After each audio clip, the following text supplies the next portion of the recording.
Dear friends, it's my great pleasure to wish you all a happy Rosh Chodesh, a Shabbat Shalom, and this coming week also a happy Yom Ha'atzmaut.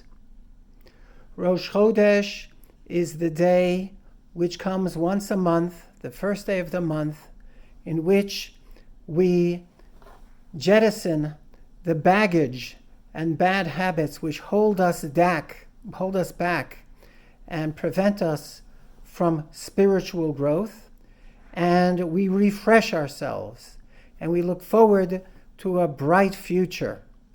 The word Chodesh is based on the word Chadash, meaning new or renewal, and to refresh. So that is the mindset that we are in today. We want to refresh our souls and begin a new month. Shabbat is obviously the most important day of the week. It too is a day of renewal, and we always look toward the Parsha for inspiration. This week's Parsha deals with the laws of Tzora'at, usually translated as leprosy. Not exactly, but what's interesting about it is not the actual ailment, but how one is to react upon receiving such an ailment.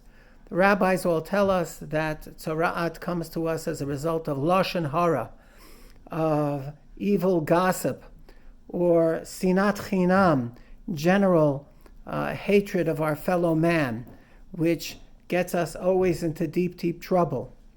And the cure is Badad Yeshev Mechutz HaMachane Ohalo, the person who is afflicted with Tzorat, if the Kohen determines that this is exactly what his ailment is, he needs to leave his community and to sit in quarantine. Finally, this week is Yom Ha'atzmaut, the greatest event that the Jewish people have experienced in the last 2,000 years, from the time of our bitter exile.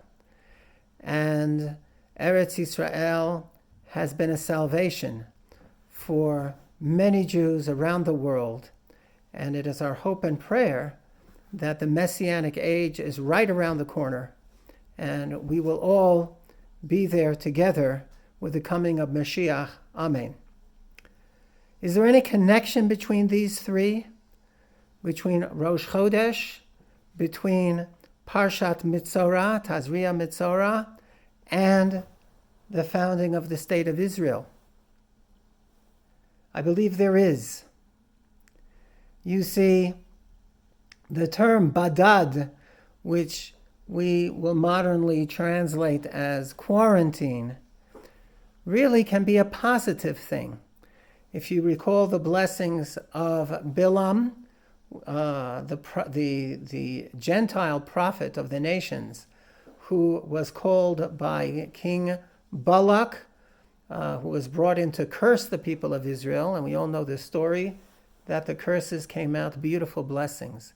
One of the blessings that Bilam tells us is, this nation, Hein Am Levadad Yishkon, they will dwell in isolation. So, and this is a blessing. So what is the Torah trying to tell us by this? That only when we are alone and separate from the nations of the world can we truly shine, can we truly develop spiritually, and also help the world at large with their issues. Ironically, the fact that the United Nations always relegates Israel to the doghouse, for lack of better expression, that actually might be a positive thing for us. It is interesting to note that the Mitzorah as well, he has to sit in quarantine. And what does he do there? Twiddle his thumbs? No, he works on himself. He considers the spiritual damage that Lashon Hara does. and then he cures himself. And when the cure is complete, the Kohen invites him back to join the community of Israel. So I think the two things are related. The two things are connected. We find ourselves, all of us, in a state of quarantine. And this is also an opportunity for us to grow spiritually, to grow in Torah. And our wonderful congregation of Kol Barama Torah Learning Center provides us with many such opportunities.